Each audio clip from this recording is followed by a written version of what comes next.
AI સંગીતની વાત તો તમને પછી પૂછીશું, પણ મારા એક ખાસ જીગરજાન મિત્ર છે, હાસ્ય કલાકાર છે, લોક સાહિત્યકાર છે, હકાભાઈ. એનો રંગ બહુ કાળો છે, તો એના એ રૂપાળા થાય એના માટે તમે શું કરી શકશો?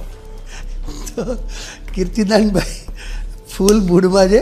એમનો પ્રશ્ન એવો છે કે હકાભા ગઢવી છે ને બધા લોકો ઓળખે છે, એઆઈ પણ ઓળખે છે. તો હકાભા ગઢવી શ્યામ રંગે છે, કદાચ થોડાક વધારે શ્યામ છે એવું એમનું કહેવું છે. કીર્તિભાઈના મિત્ર છે, અમારા તો મારા પણ મિત્ર છે, મેં પણ એમનો ઇન્ટરવ્યૂ કરેલો છે. તો એ હકાભા ગઢવી રૂપાળા થાય, ફેર થાય, ગોરા થાય, એ માટે કીર્તિદાનભાઈ પૂછે છે કે you have any idea about આ જે પ્રશ્ન છે હકાભાઈ કેવી રીતે રૂપાળા થાય?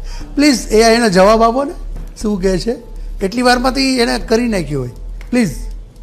પ્રથમ તો હું નમ્રતાથી કહું કે કીર્તિદાન ગઢવી સાહેબ, કાળો ગોરો એ રંગનો વિષય નથી, એ તો રંગીન મિજાજનો વિષય છે. હવે રહી વાત તમારા મિત્ર હકાભા ગઢવીની કે તેઓ કેવી રીતે ગોરા બની શકે. એઆઈ કહે છે પહેલો ઉપાય, હકાભા જો રોજ સવારમાં અરીસા સામે ઊભા રહીને કહે હું ગોરો છું, હું ગોરો છું, તો પણ અરીસો હસશે, હકાભા હસશે, પણ રંગ એનો એ જ રહેશે.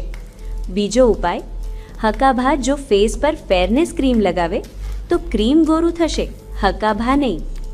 ત્રીજો અને સાચો ઉપાય, હકાભા સ્ટેજ પર ચઢે, 2 ડાયલોગ મારે, લોકો હસે, તાળી વાગે, અને એક ક્ષણે હકાભા રૂપાળા નહીં લોકપ્રિય બની જાય. એઆઈનો ફાઇનલ જવાબ છે કીર્તિદાનભાઈ તમારા માટે કે હકાભા ગઢવીને ગોરા બનવાની જરૂર નથી, કારણ કે જે માણસ હસાવતો હોય એ પહેલેથી જ લોકોના દિલમાં ઉજળો હોય છે. ફિલોસોફી. છતાં પણ હકાભાઈએ રૂપાળા થવું જ હોય તો ચણાના લોટના ભજીયાના બદલે ચણાનો લોટ દહીંમાં મેળવી લગાડે સવાર સાંજ. ફેર પડે તો આમાં તો એઆઈના હાથ પણ ટૂંકા પડે છે. રંગ ચામડીનો નથી, રંગ તો ટેલેન્ટનો હોય છે.